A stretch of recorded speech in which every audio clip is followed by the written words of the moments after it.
Hello, channel patrons and channel members. I am Charles of WILIscredia. I'm joined by my wife, Emily. Emily, say hello. Hi, I'm Emily of WILIscredia. Yeah, you're the heir to the WILIscredia empire. That sounds about good. Yippee! Welcome to an episode of Brit and Twit, a podcasty edition. On today's little get together, we're going to be talking about Obsession, the current It movie of 2026, and we figured, hey, we're a couple, so why not talk about this movie from the perspective of a couple, as well as just other things. We literally just rewatched it, so it's really fresh.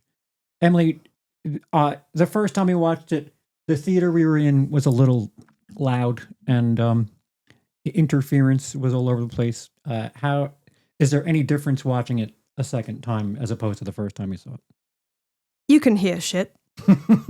Right. It's a little more clearer this time. Yeah. I mean, it's a shame there's no subtitles. I always find it easier to... I don't know if it's a deafness thing or an auditory processing thing, but it's easier with subtitles, definitely. I agree with you. I feel like... Is it just the way modern films are mixed? It could be. Normally, well, because anything we watch, I like have... Anything we watch on the TV, subtitles are on automatically, even like a YouTube and stuff. So I don't know if it's so much we watch something without subtitles, or I really think some of it was really difficult to understand. Yeah, it could be like a naturalistic acting thing, Yeah. or maybe because this stuff goes to theaters, so, you know, they've got better stereo surround sound going on, so people can hear better, unless you've got a noisy audience, say. But there were moments where there's like not only like layered sounds where like there's screaming and like sound effects, but there was that line that we both missed the first time, and we had to There were a couple, rewind weren't it they? like 2 or 3 times. I was like, wait, what? What's that? And I've already forgotten the line, but they're talking about their teacher and whatever. Oh, Mr. Lando. Yeah, she says Lando liked me. That's a Star Wars character, isn't it? Yes, Calrissian.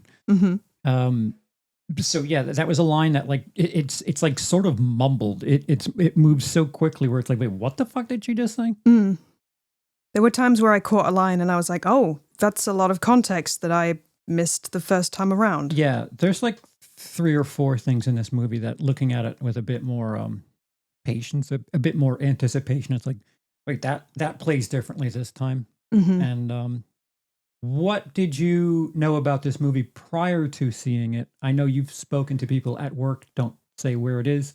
And I don't know how your anticipation and or feeling of the reception of it have changed. Well, I mean, in general, there's work chatter, and I had pretty good coworkers, so they don't spoil things for me. The same thing happened with, what's the one where he fucks a grave? A grave? Yeah. A person fucks a grave? Yeah, it was from last year, the year before. I don't remember which one it was, but that's all I know about that movie. I don't think I know what you're talking about. Fucks a grave? He does, yeah. Like someone has sex He gets with all up in the soil, and apparently that was improvised. That was that guy going method, so... But Saltburn, maybe? Oh, I have not seen that. Oh, spoilers. Oh, yeah, well... yeah, I think that's an Amazon movie, too. I have no excuse. Yeah. Yeah, that's interesting. But my coworkers were nice enough not to spoil things like that. But there's a lot of like, have you seen this? Have you seen it yet? It's the water cooler moment kind of thing. Well, like, I think I was the first person to tell you about The Substance. And I feel like because it was a body horror, because it was something unique and special. Oh, that film was my whole personality for a month or so. Right. That's why like I needed you to see that. I tried to get coworkers to see it, but a lot of them have, for example, one of my coworkers, I was like, you've got to see this. I know you're into horror too, but she can't do needle stuff. So that's completely written off for her. Oh. Yeah. Oh, I didn't even think about that. Yeah. And the shrimp thing is triggering too, but... It's just auditory. It's not. It's also his nasty little mouth and... Well, everything's like oversaturated, like super and their beady eyeballs lenses. and their little fronds. The literal shrimp. Okay. Yeah. Yeah. It was horrific. So what was like, I know that when I was doing the remote coverage of Fantastic Fest, we had emailed tag back and forth between the studio. I don't, there was a bunch of people like for marketing and, hey, if you want to get in touch with these filmmakers, here's the list. And I would like just kind of sending stuff back and forth, and Obsession was something where they're like, yeah, there's no sort of anything for this. And I was like, oh, that might mean that it's getting some buzz. And then in our like phone tag, Cody was like, Circle Obsession, that one's going to be big. And that was the first thing where I was like, all right, so that is probably going to be this year's big deal. But to be fair, in horror community, that happens like every 2 weeks or so, where it's like, oh my God, have you seen, what was the one we watched with your dad that we were just howling? Was it the shark movie? Yeah. Yeah, Dangerous Animals, I think it was. Where like that was the it movie for 2 weeks. And it's was like, it really? Yeah. Yeah. Huh. And it's like, guys, it's very charismatic villain, but I don't remember it being spectacular or anything. Yeah, the logic of that movie is a little rough. The size of that boat is questionable, to say the very least. But so with that like in mind, knowing that the horror community is going to go crazy about something isn't really saying much, because they do kind of go crazy every 2 weeks about something, and like it really kind of clouds the issue a little bit, where everything is great, and it's too much hyperbole. But the next thing was the movie got a release date of May, which is that's summer. Theaters, studios don't release stuff that's horror in the summer months if they're not confident. Usually a horror movie is like January, February, because like they're insecure. Right, and they push the bad shit out in January. Right. Because they'll gamble and do something Valentine's Day, because horror movies are kind of date night movies, but even those they're like kind of insecure about. And if they have some sort of mild confidence, it's October. Go see this during Halloween. So for them to announce it and push it in May was a lot. And that's really good going for such a small movie. I think the budget was just under $1 million. Yeah. It came from primarily a YouTuber at that point in his career, Curry Barker. So that's a bad idea, I think, is his channel name. Oh, I think the channel name on YouTube. Oh, that's a bad idea. Oh, yeah. I see. Yeah, you always have to clarify what the hell you're talking about when you say that. Yeah, and so I didn't see it immediately. There's times where I'll watch something 2 or 3 weeks before you do. Sometimes I just see things that you don't. And the buzz around the internet was that this is the movie of the year.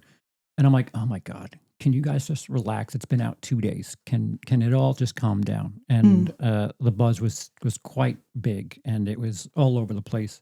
So eventually I watched it. I think it was still opening weekend. And I tried to temper my expectations, because Cody said it was the thing to look out for. The release date kind of made me think, oh, they're confident. And then all of the buzz was like, all right, is this the horror community being the horror community and overreacting, or is there something to this? And I watched it and I was like, yeah, there's something to it. Yeah. And how did those expectations, because I know I was kind of, up your ass to watch it. How did my overhype play into things? I mean, I didn't know entirely what to expect. I knew that it was a wish grant. I knew it was a wish granting movie gone wrong. And I like those kind of stories. I like Faustian deals. I like wish granting. I like anything that, is a quirk of the letter of the law. It's something that goes in that direction. So I'd heard of the monkey's paw before. I'd heard of like evil genies.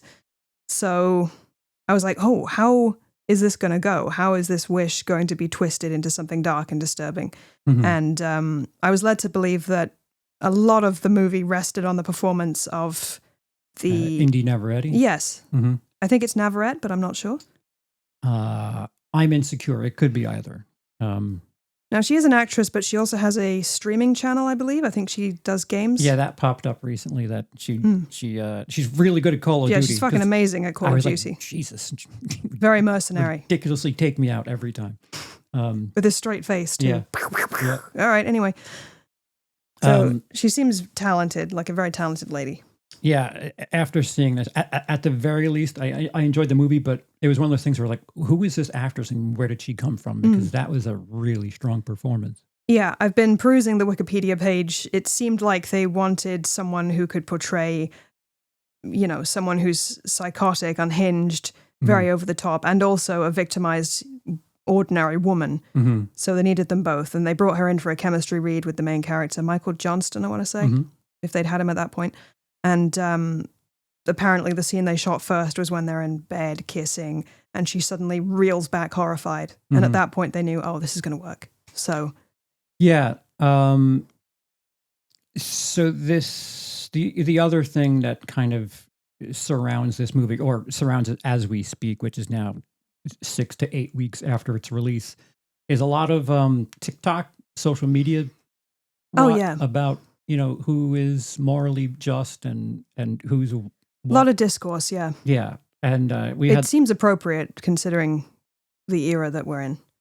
Yeah. I think the Baron character, who his name tag says Baron, but everyone calls him Bear. I think that's quite a tip of the cap and a wink to the, the audience that, yeah, Bear. It's playing into that TikTok thing from last year. Apparently, Curry didn't intend it that way, but he wishes he'd thought of it because. Oh, really? Yeah, that was a complete coincidence. Apparently.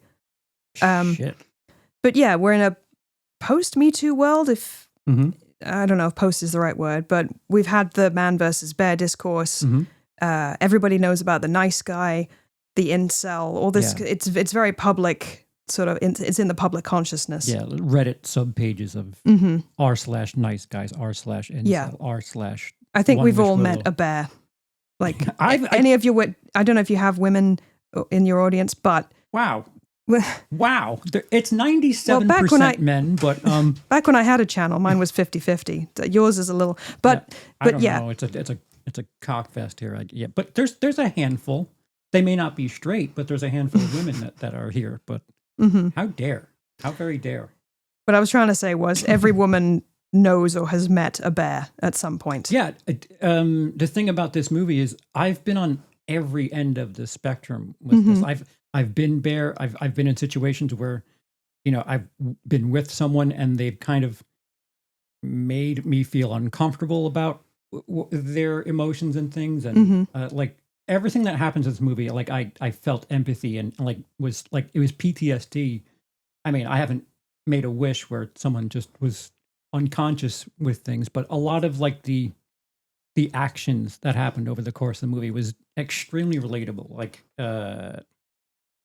I'm glad that this movie didn't play into typical cliches of, she's acting crazy, but the sex is good, so that's worth it. It could have gone very much in the Fatal Attraction, play Misty for me direction. Yeah. Horror has a proud history of painting women as psychotic, desperately insecure, BPD having, basically. It does kind of flirt with that, but it kind of explains it off, too. Like, there's a couple of, I don't know why I didn't notice them the first time, but like when she's sleeping and she's like, kill me. And then there's like when there's like 2 or 3 moments where she gets scared and like she pulls back and she's like, that's not me or something. You get a sense that there's a real person in there fighting to get out. And it's not, because I've covered stalker movies a lot, as you know, and the lady stalkers in those movies, they almost invariably end up being killed by the end. Yeah. Because that's what audiences wanted to say. I mean, the original Fatal Attraction was supposed to end with her suicide and an attempted framing of Dan, but audiences wanted retribution. They were in the theaters yelling, "Kill the bitch!" Yeah, yeah. I don't know how I feel about that, but I do think some people online have missed the point with this movie. Oh. I've seen male commenters who, they're leaping on this whole crazy woman idea. Yeah. Bitches be crazy. Yeah, we can get into that for a little bit because, Bear is like friend zoned. Mhm. And, I like really watched and kind of paid attention to the way the relationships played out. It's a little ambiguous, purposefully, I think. Right. I think the fact that, what's the other girl, the girl with the Sarah. music tattoo? Sarah, I think with slight, if not mild, if not outright spoilers for the movie. You Yeah. really should have watched the movie before listening to this because I think thus far we haven't even described the movie, so hopefully you know all these characters, the plot yeah, at this point. yeah, maybe I'll port something in. So basically, Bear works at a music store. Yeah. So I think in this most recent viewing, I think Sarah was into Bear, and Oh, no question. and Nikki and Ian. Hmm. They were kind of doing a thing, and I have speculation about Ian and his motivations throughout the movie. I think there's way more to him, and he Mhm. perhaps was a little bit more nefarious than otherwise let on. And I think within that movie's universe, Ian and Nikki are supposed to be a thing, and Bear and Sarah Hmm. were It's a very incestuous work friend group. right. They're like dating in all directions. I mean, it does happen, Sure. perhaps unwisely, but Sure. So, like the first time that Bear has the moment where he's going to like ask Nikki if she likes him, mhm. it feels like a lot of what she's setting up is to ask Bear if he likes Sarah because she says something about she's so obvious or something, and She outright asks, how do you feel about Sarah? yeah, and then like there's a joke, and I guess it's maybe a pivot point where she's like, oh, she's so obvious. And Then she says, when I like a guy, nobody knows. right. And like he probably misread that as some sort of clue. And I could probably receive it 5 different ways, watching it 5 different times. But Mhm. I think she was kind of getting a feel for how he felt about Sarah. And it ended up being a thing where he read it like she was dropping codes like, oh, this is my opportunity to ask her. Because It could have been, I mean, from my limited perspective, the first time watching, I thought that is a way that one could discreetly disclose your interest. mm-hmm. But she like outright, when he drops her off, she outright says, do you like me? And he's so flustered and he doesn't know how to answer it. And She could be asking because she genuinely wants to know. and could be like, listen, this is all speculation. If she doesn't like him, it could be like, okay, you need to tell me so we Right. can work around this. Right. And it could also be like the reason, whatever vibes you're getting is because I was trying to see how you felt about Sarah. Yeah. And, I think Sarah's been vocal to Nikki about liking Bear. And Nikki, as a good lady friend, has been like, okay, I won't pursue Bear. If exit pursued by a bear. If he comes to me, fair game, I think. So that's her putting the onus on him to ask. And he's too afraid of rejection. Yeah, well, he never tells her how he feels. He stumbles and can't talk to her properly when she sets him up and she's like, "Do you like me?" And he's like, yeah." It came off a little confrontational when she asked. Yeah, and that could be scary. It could be scary, but he probably read that as this won't end well if I tell her, and that's kind of a chicken shit move. I think that's the first moment where, if you had just answered, who knows what would have happened. But I think over the course of the movie, Bear gets very greedy about what he wants. And I think, if anything, over the course of the movie, Bear becomes more and more despicable. Oh, definitely, yeah. So yeah, the online discourse of him being the victim is... At the beginning, people speak to a therapist at the very least, because there's some hidden things in that sort of mentality. At the beginning, I think he's set up to be more sympathetic. He gives this, sure, he practices his confession, which is a bit much, but he's stumbling over. He has a lot of feelings. They go way back. She was nice to him when he moved here. Mm-hmm. She's nice to him about the cat, and R.I.P. Sandy. So there's potentially a lot to lose if the confession goes south. They're friends. It sucks to lose a friendship by, testing the waters that way. Yeah, but the other thing that that we know after the fact is she was sleeping around with Ian. So Mm-hmm. it could have been a friends with benefits thing. You don't know what would have happened if that conversation went the way it was supposed to. At the same time, he doesn't seem to really know her. Right. Yeah, we never really find anything out about her. It's just We don't get to know her very much before the wish takes effect. we don't really find out much about her after either. Like she likes a crystal necklace, and that's really it. Her dad, The same problem with what is it? Megan's body? Megan's body. Oh, what's it called? Megan is missing. No, Jennifer's body. Yes, Jennifer's body. Sorry, I got confused there. Because Megan Fox is in it, right? Mm-hmm. But something happens to Megan Fox's character, Jennifer, and we don't get to know her for very long before that happens either. Right. It would It's be been nice, a while, but yeah. So like we don't know that much about Nikki's character, and I think it just kind of hammers home the point that Bear doesn't really know her either, and it's just more about what Bear wants, and he's not sure what he wants. Like there's that moment later on in the movie where Sarah kind of confesses to him, where it's just basically setting things up, and like this is the way relationships are kind of supposed to organically start, and like you could tell he's kind of working things out, but then a steering wheel gets involved. Sort of. There is also a cinder block in the way. Yeah, well, meet.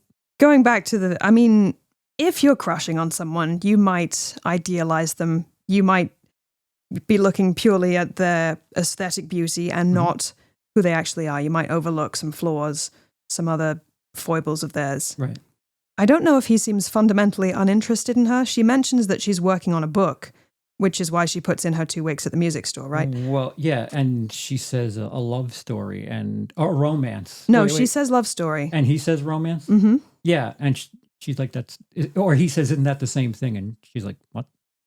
Like there was a first red light. Like, yeah, you can love someone without. Yeah, platonically as siblings. Right. Yeah, and insight into that is the story that she read at the party was about siblings. Hansel and Gretel. Right. It's really interesting, watching it and paying attention to certain aspects. And in fact, Bear himself, Nikki apparently said that she sees him as a brother. Yeah. Yeah, I think up until, obviously. I think the way the movie wanted to, have things play out would have been the two couples being the two opposite couples of what we actually got. Bear and Sarah. And, well, I mean, Ian and Nikki were kind of already doing something, so. You said Ian seemed insidious himself, or not fully. Yeah, his motivations were, I don't know if I would use the term insidious, but his motivations were a bit interesting because like he shoots down every single thing that Bear is trying, like at the diner in the beginning, he's just like really not being very supportive at all. He seems to be actively sabotaging him, telling him to call her Freaky Nikki. Right, exactly. And it seems like all the things that he's like telling her, and everything that like when he calls Bear on the phone, Ian's like, "Oh, did you know that? I just found out. Like, why are you looking into it?" It's weird. Like he goes out and finds a bunch of things, and like he's always running back and telling Bear these things that it's only Ian is the one that's explaining these things, and it's like, well, why are you doing all this work? It doesn't add up very much to me. It seems like you said, he's purposefully trying to sabotage things, and right down to the $1 billion.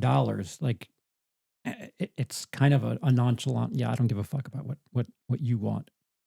I think he does, on some level, genuinely care for Nikki. He's getting on at Bear about how he's taking advantage, and Nikki's going through a tough time. He despairs, when Bear comes to him covered in blood, like, oh God, is she okay? So, well, plus the second after he makes his wish and he's knocking on the door, he's like, I've got $1 billion. Like, why was he going to Nikki? Like, it's something that there's multiple moments in this movie where I'm like, oh, I would like to expand on alternate universes based on like just this one scene here.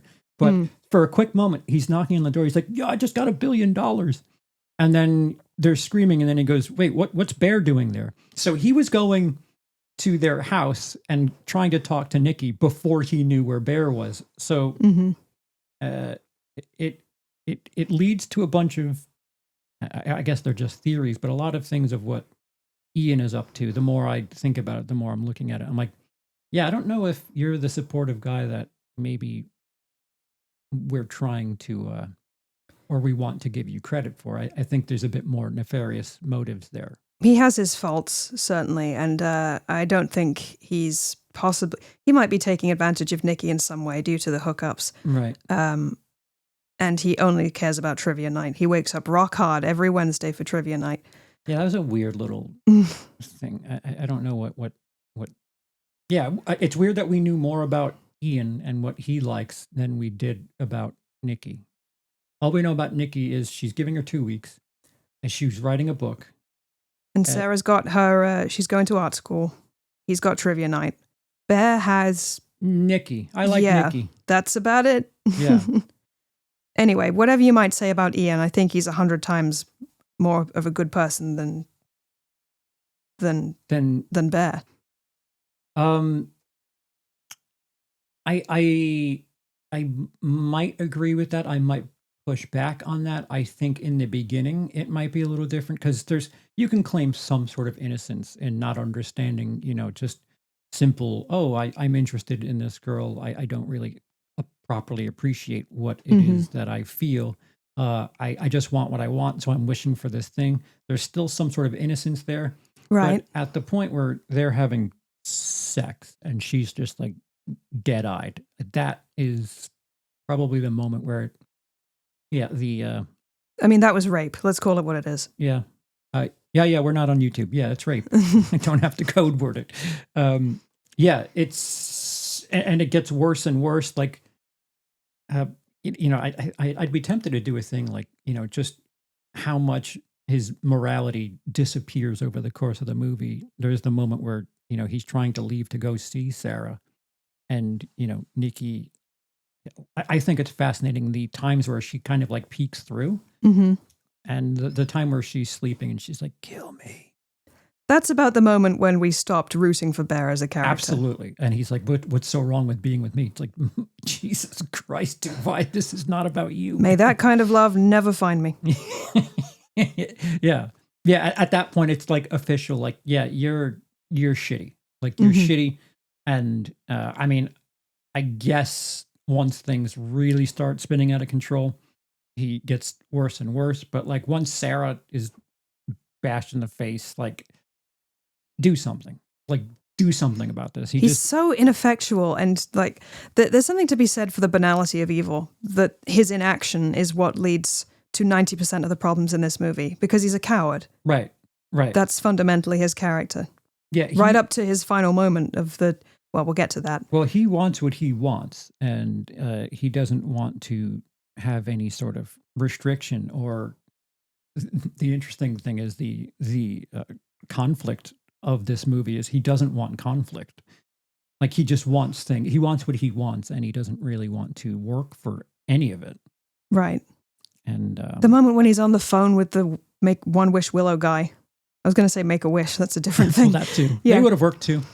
Yeah, he's on the phone like, things are, if we could just tweak she's great most of the time. If you could just, if she wasn't just a fucking weirdo. I want her, but not crazy. I just want like regular old-fashioned girlfriend. That's disconcerting. Right.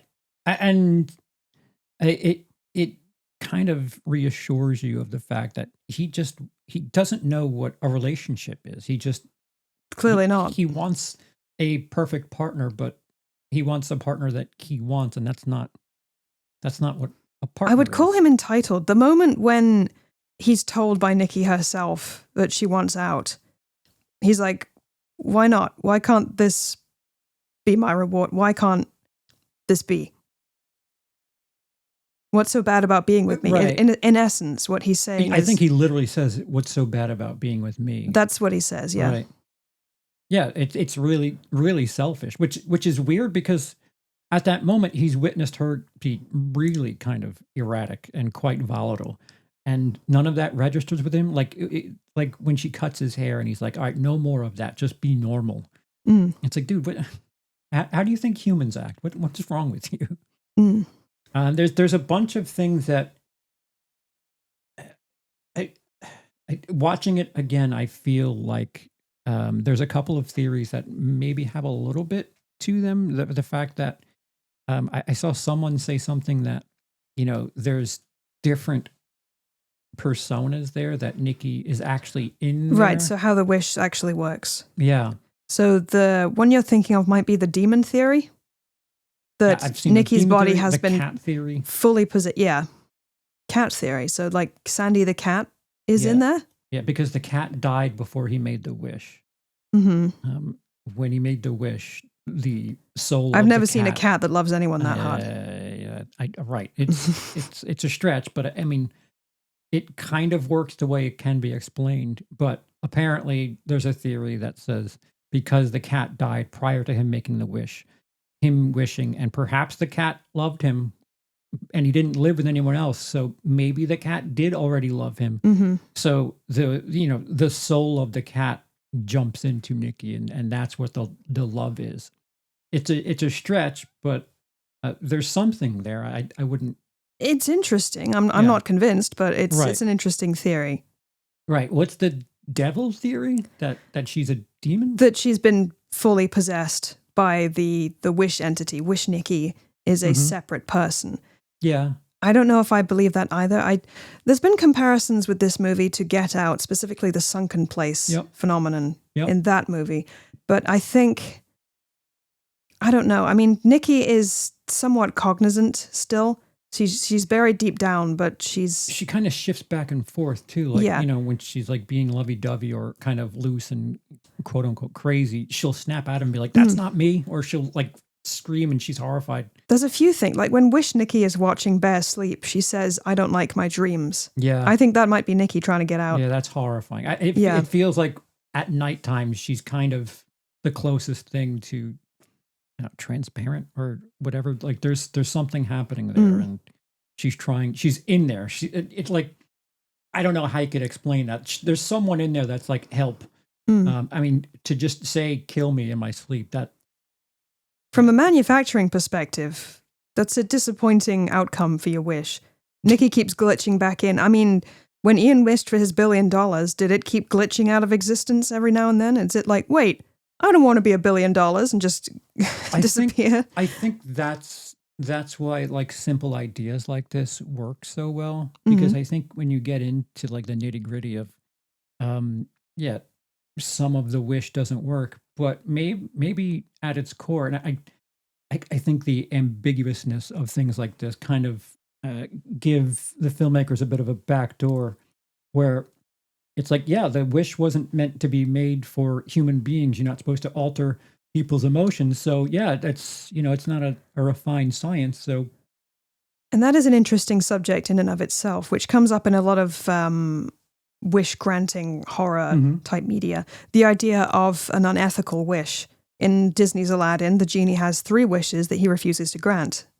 So what are they? He won't kill anyone. He won't bring people back from the dead because it's not a pretty picture. And he won't make anyone fall in love with anyone else.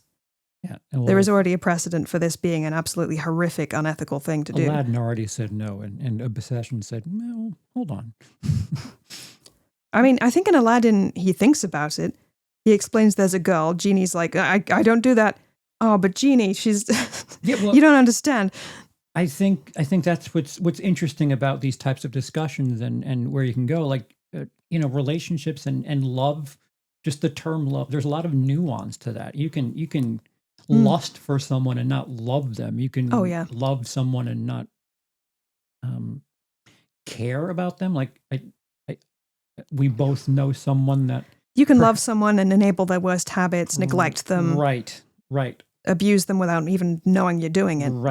Right. And it's not intentional. And there's times where you love someone, but for the sake of them, you like can't support them because you care for them, that like, that they're destroying themselves. So like, I think there's plenty of nuance to love and that emotion. So it's it's interesting. It's a heck of a topic. I do like the fact that the movie's kind of simple about things, and if you want to run away with some of these theories, I guess it's there. It's a really simple movie. It's a simple premise, but there's things that this movie does that some of it feels kind of copycat-y. Some of it feels kind of, well, the trend is, customer service with horror thing. Like the trailer for this, when he was speaking to customer service for the One Witch Willow, the teaser for it, I was like, oh, this is just the substance. You're just doing. It did remind me a bit of that. Yeah, but it has like similarities. It rhymes. It feels like that, but at the same time, it does things. There's echoes really well. of Get Out in this thing. Sure. There's a movie that just came out, Together, which is again about the fear of conjoining. That seems to be a new trend at the moment. Yeah. What was the terminology? Not toxic relationship, but codependency. Codependency. Yeah. Toxic codependency. Mm-hmm. Yeah. But the movie does do things interestingly, especially considering the budget. Something that I really appreciated this time that I think is like storytelling. It's brilliant from the cinematography perspective, and this is kind of why I feel like there's Nikki proper, and then like Wish Nikki. There's these shots where you don't really make out her facial, anything. She just looks She's like in a darkness. shadow. She's in all darkness, but the reflection of light is still in her pupils, and that's something that you do in anime and things like that. And it's the glint in characters' eyes. You'll notice that villains, they won't do the light reflection in people's pupils because they quote unquote they don't have a soul, and you don't want them to interpret it that way. But this is a really big thing in anime as well. The glint and in manga, the eye. yeah, right, yeah. So I think this movie, one shot in particular, does quite the opposite. And I think the cinematography, they break the rule, the 180 rule, a couple of times, and I think that's on purpose. I think it's meant to be jarring. But what you see is just a silhouette of her, but the white reflections, the glints are still in her eyes. And I think that visually telling us that, yeah, this figure here, the shadowy figure, is someone that we don't know. We don't know how to trust, or should we trust, or we should be afraid of her. But also that the soul of Nikki is in there somewhere. So it's a brilliant way to show that visually. So since you mentioned choreography, it just occurred to me, I don't remember seeing a single shot that was a Dutch angle. That would be cinematography. You said choreography. No, I didn't. Did I? I think it did. Well, it doesn't matter. Anyway. You're taking cinematography. Right. Yep. So yeah, that's a pretty tried and tested way to, literally put the film off balance, to imply something unsettling, unless you're making Battlefield Earth. That was kind of it. But that was an outlier, should not have been counted. But it would be very easy to do that. The cinematography is weird on its own. Like I kind of almost appreciate that they don't. There's a lot of shots that are held for a very long time, and there's a lot of headspace. Like it feels like you really should be a lot closer with this shot. Like it's really odd the way everything's framed. It's the awkward silence. It's the yeah. I think the sound plays more into anxiety than perhaps the visuals do. Like there's times where like there's a scream, and then there's like this like sound effect that plays against her screaming, and it's like I'm confused and bothered by that.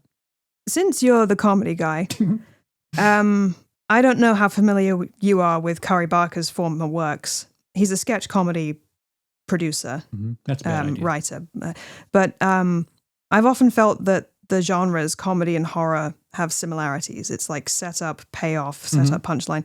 So, do you see any of that in this movie? This comedic? Oh, yeah. A lot of it is like cringe comedy. There's a lot of things where like it just sits. The pacing, right? It feels, especially at the party where she's laughing at how much. I forgot what the line was. What kind of spell did you cast on her? And she's just like over laughing, and the entire rest of the room is just stone faced, and it sits.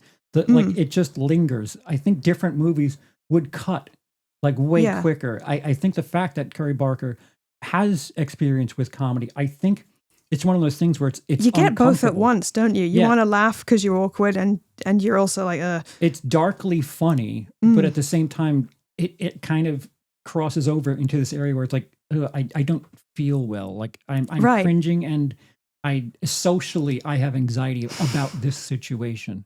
So it's really really interesting and quite a feat.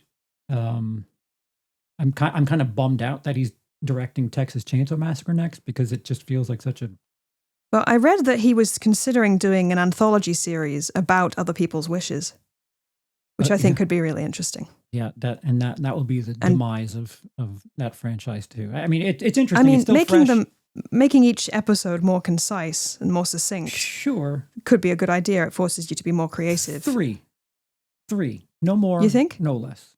Well, yeah, at a certain point, because the studios were just, we could have One Wish Willow 13, One Wish Willow 27. Well, I noticed when he went to the crystal shop, there were other things on the shelf. Yeah, the and I thought, ooh, I wouldn't mind spin-off? that. I wouldn't mind living in this universe where, what is it, like a voodoo doll or something is there? There's a couple things in that. Other in that dark store. magic and hoodoo. Yeah, I wouldn't mind kind of living in this universe, but looking at all of these other trinkets that exist.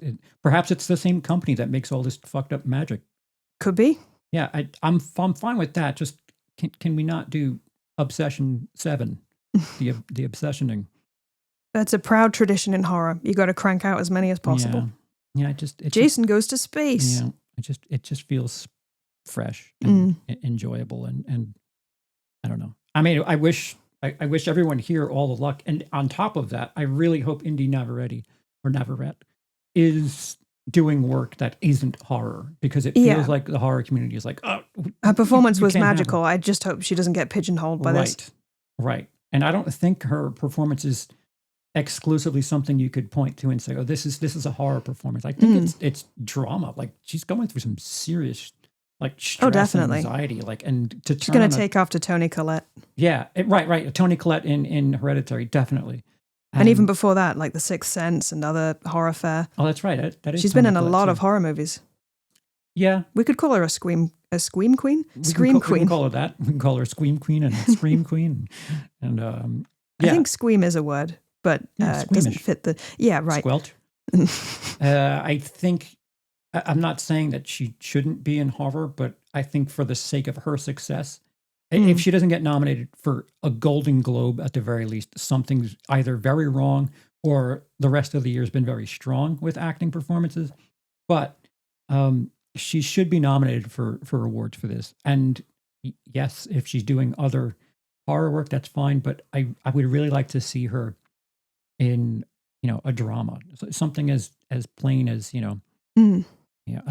a mother who's concerned with, a shitty kid or something. I'd like to see her use her chops for emotions that aren't thriller. But that's neither here nor there. So over the course of the movie, Bear kind of descends into being the absolute shithead. The worst. And I think of the characters, oddly enough, I'll say this, I think the two women are the ones that get really fucked over, and it's quite tragic what happens to both Sarah and Nikki. I mean, part of that is the characters are living in the middle of East Jesus nowhere. Yeah, and what are they, neighbors? All they have is work together, trivia night. Sarah's desperately trying to get out of this town and get to university. Yeah, the weird thing, so agency is kind of a. They don't have a lot of options, these guys. It's shitty that other than Bear, the one person we know what they were thinking, they showed it. It's talked about between other people.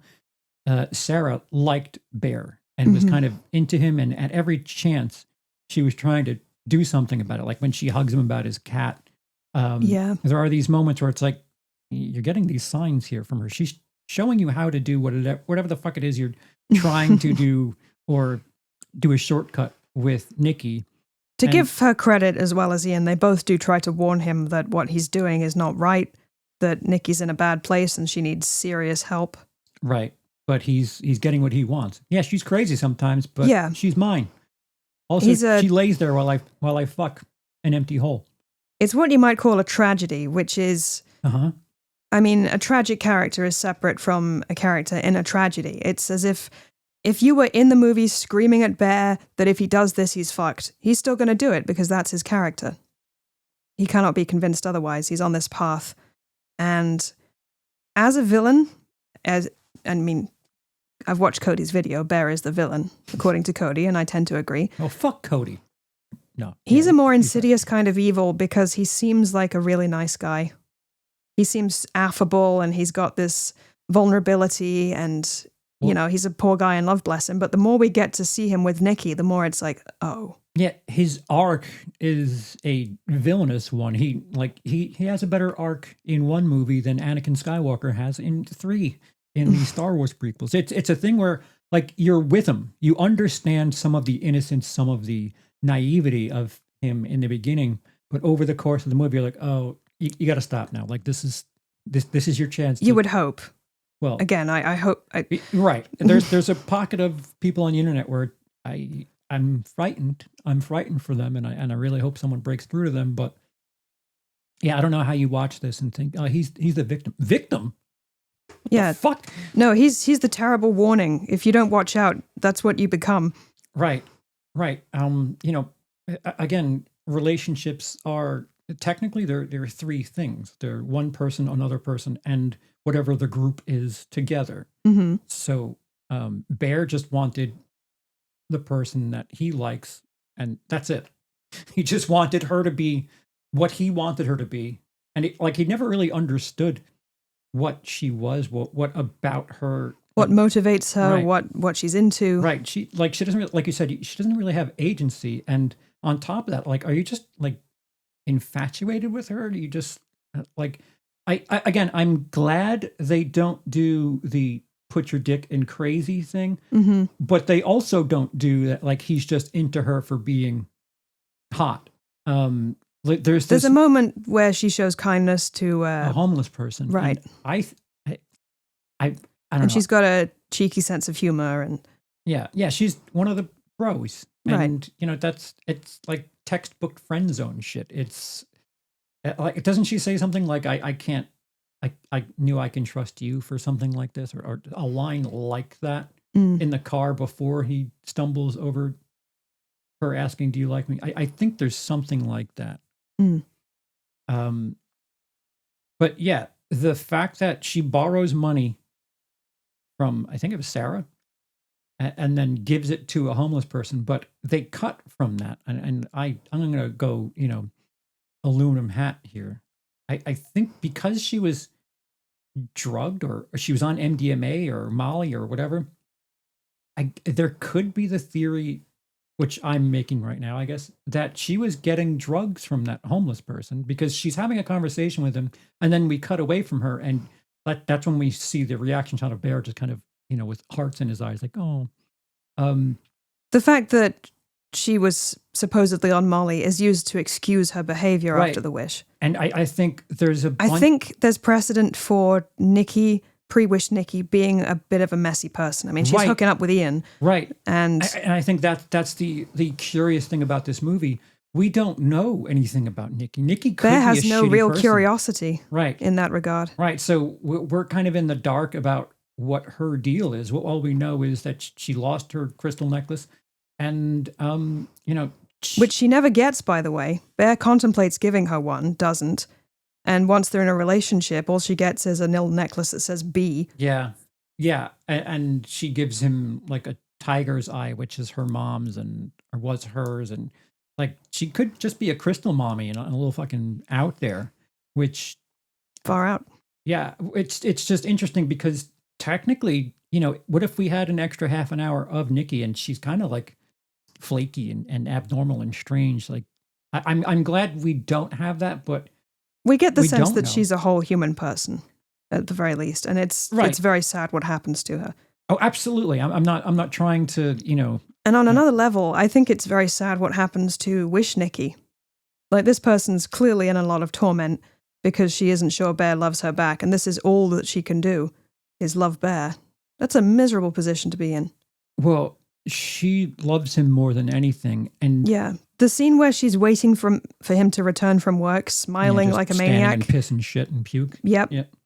But I think part of that tragedy is I don't think he knows what love is. Like, he's just infatuated with her, which isn't love. So obsession is him. It's not Nikki. That's what he is. Right. And at the end, you know, when she makes her wish, they finally like have this shared moment for 20 seconds. But that is when they both truly have the same sort of feeling for one another. And my point being, Bear didn't really match what she was feeling. So that's why I think she was having a hard time with that. And I don't know. I mean, I wonder if things would have worked out if Wish Bear and Wish Nikki had been allowed to live.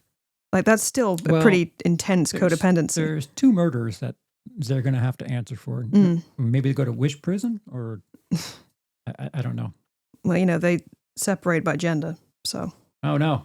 Well, then they're going to be like just ridiculous in their separate gender prisons, just wanting to kill everyone else. Yeah, I think that the fact that we don't really know much about Nikki, you can theorize a bunch of things, that she's what, good, bad. It you know, at a certain point, it just doesn't matter because all of her agency from Bear's taken point of away. view, you can just fill in the blanks, whatever. It's right. So sort of immaterial to him. The things that we do know about these characters over the course of the movie is Bear becomes less and less respectable, downright. Despicable towards the end. Yeah. And if anything, you obviously feel bad for both versions of Nikki. No one deserves that unless she was a killer before all that shit. We don't know any of it. But Sarah, like, is kind of getting the raw deal here. I mean, I don't know. Obviously, Nikki and Wish Nikki, there's plenty wrong there. But Sarah, she is a supporting character, but yeah, it would be nice to collateral damage there. She was doing things the right way, and that's what's kind of frustrating, because in that car ride, Nikki gives Bear the opportunity, like, just straight up, do you like me? And yeah, her tone was a little funky, but you know what? Don't let these feelings linger. Let's get this out of the way now. And he couldn't do it. Yeah. So she was able to be a grown up, and he wasn't. And sure, Sarah's probably close to him, but even more reason for those 2 characters to get together, because they had a more natural... I mean, it's still Bear. I don't think he should be with anybody just yet. I just want to give him a slap and and kick him back in the hole for 5 years. That's where his character learning something and growing up from these mistakes he made. That's where there's this point of no return, where you're like, all right, you fucked up. You didn't realize what was happening. Fine, we've all made mistakes, but dude, you're like an accessory to murder at this point, and you're doing nothing about it. Also, he was only really interested in Sarah after Nikki's behavior went really downhill. She was second choice always. Yeah, that was an interesting scene too, because like, doesn't he say something like, "Why didn't you tell me this earlier?" or something? Well, it was like, motherfucker, the first conversation you had with Nikki was that Sarah's really into you, and she's a bit obvious. Yeah. Like he almost has some sort of regret about, you know, this organic thing blossoming here, and he got himself in a situation, but like, he's still being so selfish. Yeah. Yeah. And I don't like my girlfriend anymore. I'm going to get a new girlfriend. Yeah. I kind of like, there are multiple moments in this movie where I'm like, I really wish that this would breathe for another 5 or 10 minutes. Like, you know, finding out that, like, that thing after the car with Sarah, and, oh, why didn't you tell me this earlier? And like him freaking out when he reads that her acceptance letter is there. Like, that's more about any female character than we know. Like, he knows that she really wanted to go to college, and she was a shitty kid in high school or whatever. But like, we have so much more information on Sarah than we do on Nikki. I remember you saying to me once that you found it easier to talk to women that you weren't interested in, or that you knew you didn't have a chance with. So it could have been like a bit of a barrier that's up, that precludes you from truly knowing that person, or seeing them as anything other than a romantic interest, which could be the case here. Again, it could just be that I live in and I understand the friend zone thing, where you know, you're talking to an attractive person, and Well, if we hit it off, maybe You got to be the best version of yourself and be a little guarded. And right, but that's why there's no. Bear's always trying to be cool, right? He doesn't even tell anyone the cat's dead because he wants to get to trivia night and talk to Nikki. Yeah, and it's because she put her 2 weeks in. Yeah. But like the only emotion we see him have is crying about his cat dying. But the first thing he does is like fucking hound her Instagram. So. And then he gets the budung and he's like, "Ooh." Yeah, it's really interesting. I don't know if I feel like this movie should be longer, or I think that it's perfect the way it is. And I'm using the word perfect as quite a bit of hyperbole, but I think it's going to age well. I mean, it's pretty topical at the moment. It's in the same class as something like Together, and it's got relevant themes, but also the look of the movie, partially because of where it's set in East Jesus Nowhere, and like he lives in his grandmother's house. It's old furniture, it's old tech, and it's restrained. It looks almost sepia toned and cozy, so it's not gonna date itself. It has that vague "it follows" thing where it's just like, what time is this? I don't know, the 80s, 90s, early thousands.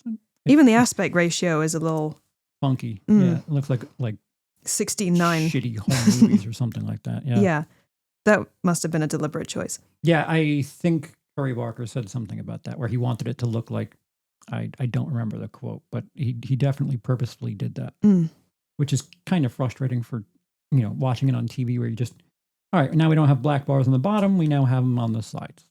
Great. We're peering sideways through the letterbox. It's not even 4:3 either. It's this weird other thing. But how do you feel about Obsession after watching it again? I like it a lot. I admit it took me a few hours after I'd watched it the first time to percolate and really mean all the different messages of the movie. I thought surface level we were supposed to get along with Bear, and the more I thought about it, the more I was like, oh, okay. And so I thought it did a good job of doing that. It looks great. The performance from Indy Neverett, spectacular. Absolutely. I don't think the movie works without her, really. From a relationship perspective, what do you think they did well, and what do you think they did not well? As far as the movie covering an unnatural gathering of partners, where the friend group thing, or it's specifically Bear and Nikki. Bear and Nikki, and I guess you can kind of throw the exclamation point, or just throw in whatever Sarah and Bear did, because that was one way to handle things. I'll reiterate what I said, that Bear should not be in any relationship ever. He does not deserve it. Being on the internet now and part of the discourse, we're all more aware about enthusiastic consent and checking in with your partner and being emotionally present. It is weird because there is that moment where like Nikki first has her like freak out moment when they're kissing, and he steps back and he's like, I thought this was okay. And like, again, this is back in the beginning where it's like, oh, maybe he does realize what humans feel, and this might be a bit funky, but it takes him a while to realize that maybe the wish has worked.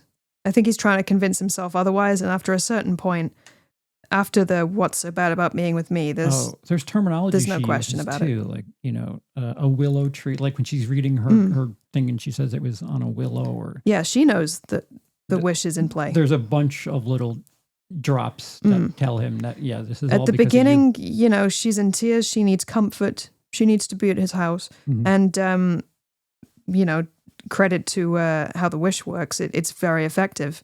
I think it's interesting that her wish Nikki thinks to lie about her father just to get I don't know, into his house or whatever. It's a really interesting thing. Like, why would she do that? And because she thought it would work. Yeah, that's a fucking corrupt relationship that he wishes for her. He's okay with her wanting to die in her sleep. Yeah, and the way the wish works all round is pretty evil. Yeah. It's really fascinating. It's something that like I can probably get something completely different after watching it and hearing somebody else's perspective. But I'm sorry, the cat. I don't know how I feel about it's wish Nikki is the soul of the cat. That might take a little bit more. Which is why she makes a shrine out of it and then a sandwich. Right. That's where I'm like, the cat would want to make itself and put itself in a sandwich. I think that comes from a place of, I don't know. I mean, he's a little nonchalant towards the cat. He simply bins it. So I don't know how strongly he felt. Oh, it's just dead. I think he was crying, to be so alone. Maybe not because he truly loved the cat, but I think her enshrining it and then feeding it to him was some sort of. I mean, there are cultures that eat their dead as a sign of respect, so that the person becomes a part of you always. I mean, that's how you get prion diseases, but not recommended. But yeah, spiritually, that's the idea. So I think that's what she was trying to do. By forcing him to eat his pet, that was a twisted form of love that she was making him do. Like, we don't have much time with the cat. And if anything, the cat is used as a edit gag where they talk about, we have nothing but time, and then hard cut to dead cat on the floor. Yeah, it's like a forceful, almost penetration. Like the cat is going inside him. Hansel's flayed forearm is going inside Gretel. Yeah, that story is wild. Yeah. That's possibly one of my favorite scenes. Mm-hmm. And the $1 billion falling from the ceiling, that was funny. But I guess if there's a moral to this film, it's just like, not only be careful what you wish for, it's also be careful who you fucking date, because guys like Bear are everywhere and they seem perfectly fine. Yeah. But they're...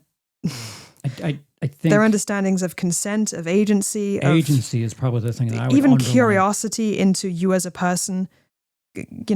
He's completely morally bankrupt, unfortunately, but good at hiding it. People in the movie, I don't think even they recognize what he is. Well, wanting something and understanding why you want something and realizing if it's mutual are like tremendous. That's what we call emotional intelligence. Right. And he does not have that. Yeah. But again, if he were to learn from that in the beginning, I think his character could have been salvaged in the first 20 minutes or something, or, the first half an hour. I don't know, like you said, he shouldn't be in any relationship. I don't know if he had learned in the beginning, like after when they kiss and he's like, I didn't mean anything. Like if he sat with that and was like, oh, this is kind of fucked up. The implication of learning from that, though, is that there are people who you date that are not important enough that you can practice on them. Well, no. Not really understanding the scope of certain things, like wishing for $1 million, and it turns out that you get $1 million, but it means that your family dies and you inherit $1 million. Like, oh shit, I really didn't think about what that could have meant. Like that's what I mean. Yeah, that would be the traditional form of the monkey's paw wish. But I think what I was trying to say is that what you learn, he doesn't need to be in a relationship to learn it. Oh, right, what sure. he needs really is to, it's a cliche, isn't it? You got to love yourself first. Not necessarily true, but I mean, you can be in a loving relationship and feel self-loathing. That's not, what's the word? A precursor. But he needs to figure out himself. He needs to get a life, honestly. Get out of his grandma's house and get some fucking hobbies. Yeah, and be the kind of person Nikki might want to date. And that would keep you happy for what, 3 days? Yeah, that would probably. Yeah, that wasn't very many oxycodone. It was enough to kill him, though. So maybe it was a day. I mean, the cat had some. Yeah, nice bookend, by the way. Cat, him. Yeah, just ODing, just OD the movie. In a video review we saw of this before, the lady who saw this in the theaters, people booed when he tried to throw up the oxy.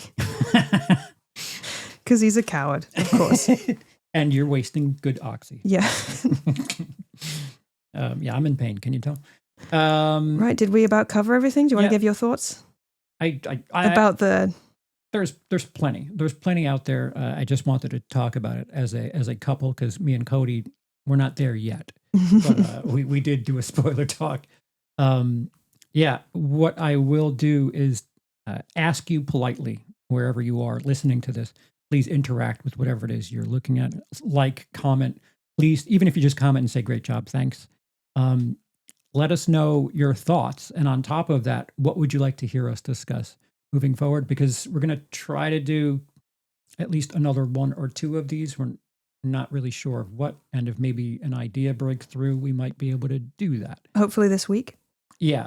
Depending on when you're listening to this, you might be able to, make content happen rather quickly. Emily, final thoughts, score on Obsession. Oh, damn, you're going to make me. I would give this a solid 8. Out of 10. Yeah. Yeah, that's pretty good.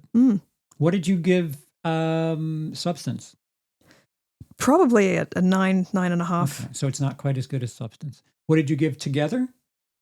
I don't remember. That was a little more mid, in my opinion. There was a lot to like about it. There was some things I didn't care for. But so if you're ranking them, it's Together in the bottom, Obsession in the middle, and Substance at the top. Yeah. Yeah, I might rotate. I might put Obsession at the top and Substance in the middle. I really should rewatch Substance, but they're both very, very good movies. 4.5 stars at least from me. So I probably will watch Obsession at least one more time. With the amount of content that's on the internet, I don't know if it even makes sense to discuss things, but I might want to just talk about that one shot in particular. I don't know if Universal will let me, but that shot in the shadows, I like that one shot gives so much information, and I really, really had a fun time watching it again. And maybe I'll just explain why it means something to me. And then Curry Barker can see it and be like, yeah, I didn't intend that, but it's cool that you think that. Because isn't that what he's been saying about like people's theories? I thought you said earlier that like... Yeah, the man versus bear theory. Right. Yeah.